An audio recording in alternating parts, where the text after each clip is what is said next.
Olá, eu sou o pastor Edson Pires e hoje aqui no nosso canal nós vamos fazer um estudo sobre o livro de Efésios, sim, o livro do Novo Testamento escrito pelo apóstolo Paulo.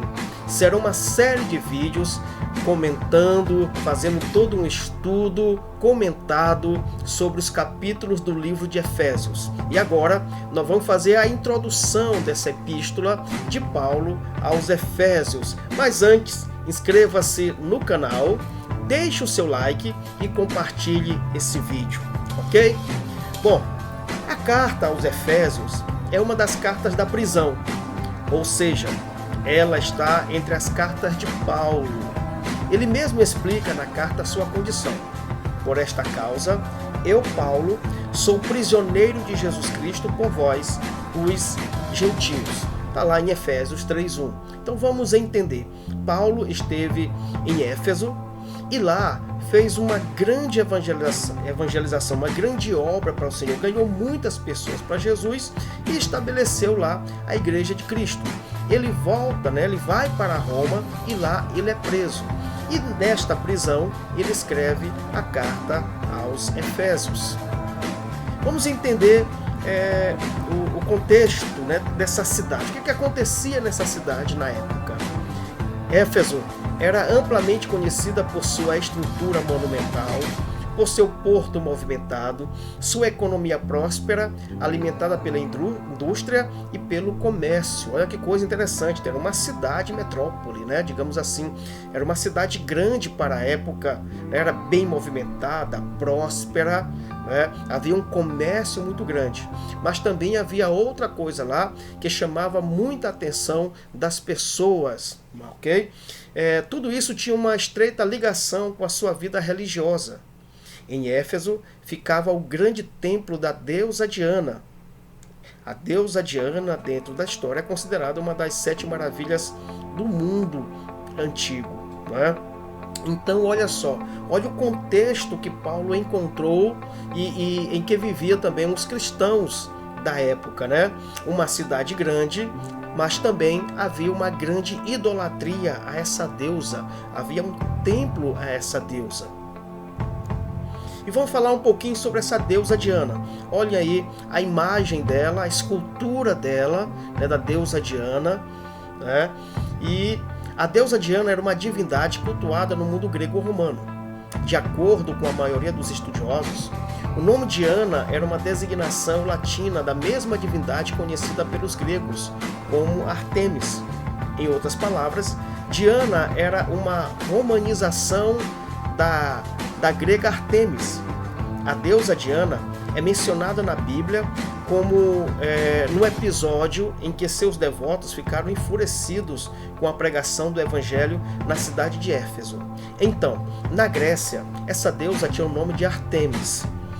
Na Roma, ela passa a ter outro nome, Diana. E é nesse contexto, com esse nome, que Paulo confronta junto todos os idólatras da época, sobre a questão da idolatria a essa deusa, tá bom? Considerada a deusa da caça, a deusa da divindade, uma série de atributos eram dadas a ela. Bom, em Atos capítulo 19, versículo 24 e 28, a gente encontra a história onde houve um conflito muito grande entre Paulo e os adoradores da deusa Diana. E aqui ao lado, aqui abaixo, na verdade, nós estamos vendo aí uma pintura dessa deusa. Como eu já falei, considerada a deusa da caça e outros atributos.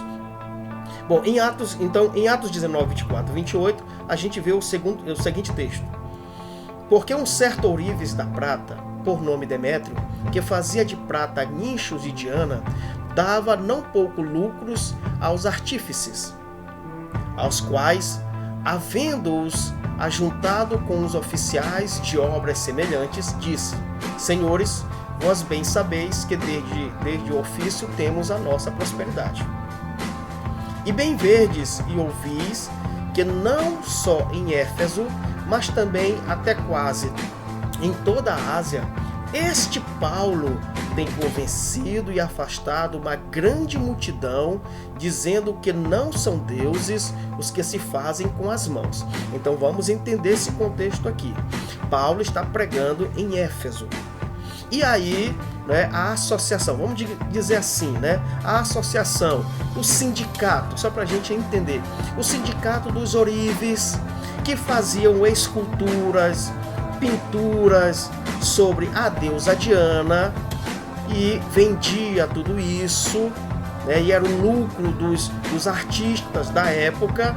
Eles se reuniram porque eles estavam tendo prejuízo financeiro, porque uma grande multidão não estava mais adorando a deusa, porque foi pregado o evangelho, eles se converteram a Jesus Cristo, e isso estava trazendo um prejuízo aos artífices, aos ourives, que ganhavam dinheiro em cima dessa idolatria. Então ele reúne ali o seu conselho, a sua associação, e aí ele fala para todos, né, que esse Paulo, ele tem convencido e afastado uma multidão, dizendo que a deusa Diana, que era uma deusa feita com as mãos dos homens, era uma estátua feita com as mãos dos homens, não era deusa de coisa nenhuma, né? Era uma invenção da mitologia, era uma invenção dos ourives e da religião da época. Continuando no texto, diz assim: e não somente há o perigo de que a nossa profissão caia em descrédito, ó, o que eles estavam preocupados. Estavam preocupados da profissão cair em descrédito, porque Paulo estava convertendo o povo de Éfeso a adorar ao Deus verdadeiro. Mas também de que o próprio templo da grande deusa Diana, olha como eles chamavam, grande deusa Diana, seja estimado em nada, vindo a ser destruída a majestade daquela que toda a Ásia e o mundo veneram. Gente, por isso que o livro de Efésios é considerado um livro de guerra, de batalha espiritual, porque Paulo encontrou na cidade de Éfeso e ali, né, na Ásia quase toda, uma idolatria a essa deusa. Então era uma guerra, era um principado, era uma potestade diabólica muito grande que fazia todo o povo acreditar na deusa Diana.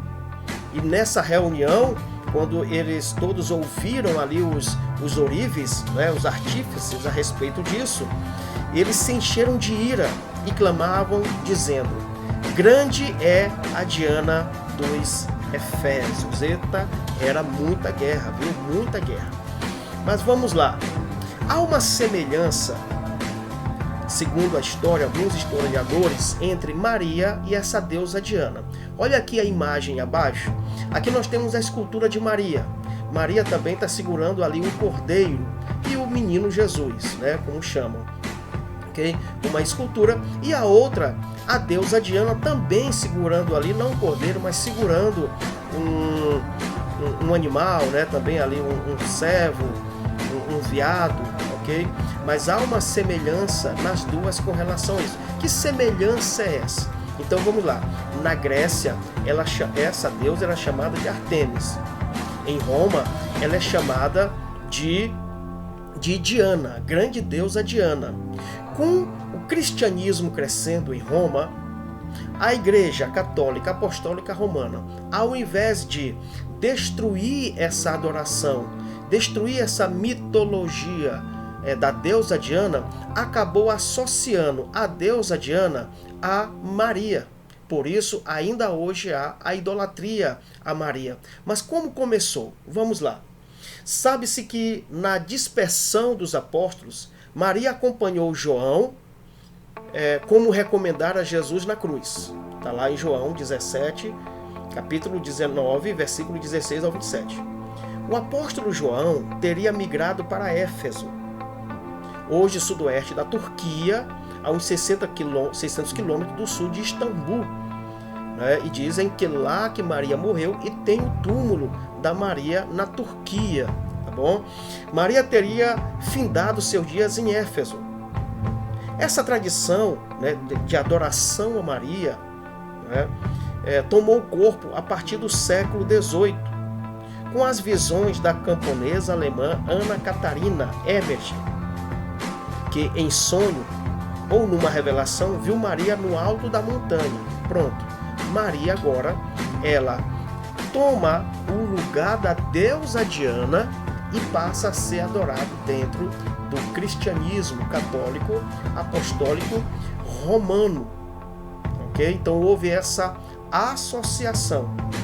Então todos passaram a acreditar que agora a deusa Diana estaria vindo numa nova versão, e o que ficou mais fácil de catequizar, digamos assim, o povo de Éfeso e ali toda a Ásia, de que a Maria era a Diana, né, nesse novo tempo. Bom, em Éfeso também aconteceu um grande avivamento, dentro dessa luta, dessa guerra toda contra a idolatria, né? Houve um avivamento lá, claro, tinha que ter um avivamento. Por quê? Porque havia uma guerra muito grande de um espírito de engano, de um espírito de idolatria. Havia uma guerra muito grande. E somente homens cristãos cheios do Espírito Santo poderia fazer com que essa igreja vencesse diante de tantos obstáculos espirituais e religiosos da época. Então, em Atos capítulo 19, versículo 6, registra esse poder, essa autoridade sobrenatural sobre os cristãos para vencer esta guerra. E sucedeu que, enquanto Apolo estava em Corinto, Paulo, tendo passado por todas as regiões superiores, chegou a Éfeso e, achando ali alguns discípulos, disse-lhes: recebestes vós já o Espírito Santo quando crestes? E eles disseram-lhe: nós nem ainda ouvimos que haja o Espírito Santo. Perguntou-lhe então: em que sois batizados então? E eles disseram: no batismo de João. Mas Paulo disse: certamente João batizou com o espírito de arrependimento, dizendo ao povo que cresce no que após ele havia de vir, isto é, em Jesus Cristo. E os que ouviram foram batizados em nome do Senhor Jesus. E impondo-lhes Paulo as mãos, veio sobre eles o Espírito Santo, e falavam línguas e profetizavam. Então vamos entender. O primeiro momento que houve uma grande evangelização em Éfeso, antes de Paulo chegar, o cristianismo já havia ali se estabelecido, mas só pela metade. Os conhecimentos que eles tinham, eles se converteram a Jesus Cristo, mas até o batismo de João Batista. Chega Paulo para completar a obra, o ensinamento do evangelismo, a palavra do Senhor. Então Paulo pergunta ali para aqueles cristãos em Éfeso se eles já tinham sido batizados pelo Espírito Santo. E eles disseram que não, que nem sabiam, nem ainda tinham ouvido falar sobre o Espírito Santo. Então Paulo foi lá, explicou para eles que eles receberam o batismo nas águas, mas havia um outro batismo, que é o batismo do Espírito Santo. Paulo ali orou sobre ele, e sobre eles foram derramados o Espírito Santo, eles falavam em línguas e profetizaram. Essa segunda parte, que é a parte que eles recebem a autoridade do Espírito Santo para pregar o Evangelho, para fazer cura, foi tão forte, que a cidade de Éfeso ela foi completamente tomada pelo poder de Deus. Aí não deu outra, A igreja cresceu em Éfeso. Apesar da oposição dos pagãos em Éfeso, isso aqui é interessante, apesar de que oposição, das guerras econômicas, dos ourives que nós vimos lá atrás, da idolatria, dos sacerdotes, do templo da deusa Diana, e principalmente daqueles que dependiam economicamente do paganismo da cidade, a igreja do Senhor naquela cidade cresceu. Olha que maravilha! A igreja de Éfeso entrou para a história como uma comunidade fervorosa. Olha, gente, aonde abundou as trevas, superabundou a graça. Fervorosa em seus primeiros anos. E que mesmo tendo perdido o entusiasmo inicial com o passar do tempo, jamais abandonou o zelo pela obra do Senhor. Isso está lá em Apocalipse, capítulo 2. Olha que quando nós recebemos a autoridade do Espírito Santo, o enchimento, o batismo do Espírito Santo, nós cristãos vencemos contra tudo e contra todos. A igreja se tornou fervorosa em Éfeso e nada a impediu de crescer, né? Vamos ver como isso aconteceu lá em Apocalipse, né? Apocalipse, capítulo 2, versículo do 1 ao 7, diz assim: Escrevo ao anjo da igreja de Éfeso, isto diz aquele que tem na sua destra as 7 estrelas, que anda no meio dos 7 castiçais de ouro. Conheço as tuas obras e o teu trabalho e a tua paciência, e que não podes sofrer os maus. E puseste à prova os que se dizem ser apóstolos, e não são, e tu os achartes mentirosos. Olha, a igreja em Éfeso era uma igreja pura, não é? Era uma igreja que andava sobre os castiçais do Senhor, que andava na presença de Deus. E o próprio Jesus dizendo aqui, né, que ele conhece. A igreja de Éfeso era uma igreja tão fervorosa que Jesus Cristo diz aqui que ele conhece as obras desta igreja, conhece o trabalho, sabe que é uma igreja que tem paciência, espera tudo no tempo certo de Deus, né? E que não havia problema nessa igreja até então, e tanto que ela não sofria nenhum mal, nenhum ataques do inferno, né? E que era uma igreja que pregava a palavra e colocava à prova toda pessoa que chegava lá, se dizendo ser apóstolo, dizendo ser conhecedor da palavra. Essa igreja não ia abrindo logo o púlpito, não, dando logo o púlpito para as pessoas, de jeito nenhum.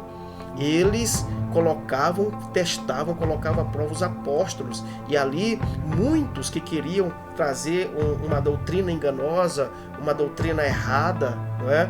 Eles eram provados ali e eram reprovados, que a igreja não aceitava outro tipo de ensinamento. Quer dizer, era uma igreja na sua doutrina pura, e eles ali eram tirados da igreja porque eles foram achados como mentirosos. Continuando a leitura, diz assim: E sofrestes, olha como toda a igreja sofre, né?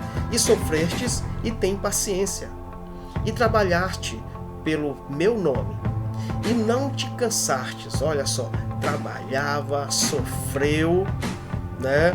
Trabalhou, e era uma igreja incansável, é uma igreja incansável, tá bom? Porém, com o passar do tempo, a igreja de Éfeso, ela foi deixando o primeiro amor, foi deixando de amar o seu Senhor, né? Aí ele fala: lembra-te, pois, de onde caíste, arrepende-te e pratica as primeiras obras. Quando não, brevemente a te virei e tirarei do seu lugar o teu castiçal, se não te arrependeres. Então, essa falta de amor foi levando a igreja de Éfeso a não se arrepender, a cair em alguns erros, né? Mas o Senhor amava tanto aquela igreja que diz: olha, te arrepende. Você te arrepende, porque senão eu vou tirar a presença do Espírito Santo que eu derramei lá atrás sobre a sua vida, sobre a igreja. Continuando: tens, porém, isto, que odeia as obras dos nicolaítas, os quais eu também odeio. Os nicolaítas, eles queriam colocar a idolatria de novo dentro da igreja e outras doutrinas erradas. Então eles odiavam esse tipo de ensinamento. Bem? Quem tem ouvido, ouça o que o Espírito diz às igrejas: ao que vencer, dar-lhe-ei a comer da árvore da vida que está no meio do paraíso de Deus. Olha que igreja, aqui a gente vê o quanto ela é forte, mas também o quanto na sua doutrina ela era muito forte, mas ela foi perdendo o seu primeiro amor. E o Senhor traz aqui na carta de Apocalipse para que ela se arrependa, para voltar ao que ela era antes. Ok? Bom, o livro de Éfeso, eles têm propósitos, temas, mensagens, né, dessa carta são as seguintes. O propósito da carta aos Éfesos é conscientizar os crentes acerca de seus privilégios e compromissos com a igreja em Cristo. Então é uma carta que fala muito sobre a questão da igreja, compromisso, né, com a igreja, conscientização dos crentes com relação à igreja.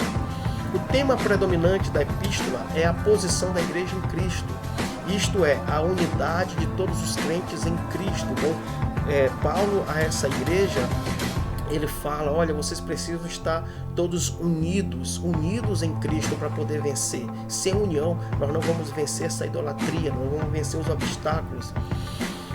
Paulo enfatiza que a igreja é o corpo espiritual de Cristo nessa terra. A carta aos Efésios explica que o próprio Cristo é o cabeça desse corpo e que o poder do Espírito Santo é a sua força atuante. Olha só que bênção, né? Compreender essas bênçãos e andar nelas enquanto militam nesse mundo revestido de toda a armadura de Deus. E assim, é assim que os crentes podem triunfar na batalha espiritual. Nós vamos falar muito sobre isso, autoridade e batalha espiritual, né, contra as forças das trevas. E também tem direcionamento para toda a família, direcionamento para o homem, para a mulher, para os casais, direcionamento para os filhos, enfim, tá bom? Bom, e um dos textos chaves, né, digamos assim, do livro de Éfeso é o que Paulo fala, que tem tudo a ver com o contexto religioso daquela época, né? Está em Efésios 2, do 8 ao 10, que diz assim: porque pela graça sois salvos, mediante a fé. Isto não vem de vós, é dom de Deus. Não de obras para que ninguém se glorie, pois somos feitura deles, criado em Cristo Jesus para boas obras, as quais Deus de antemão preparou para que andássemos nela. Bom? Bom, pessoal, essa aí foi a nossa introdução ao livro de Efésios, e aguardem o próximo livro que eu vou fazer o estudo do capítulo 1 do livro de Efésios, tá bom? Fique na bênção, que Deus te abençoe e até mais.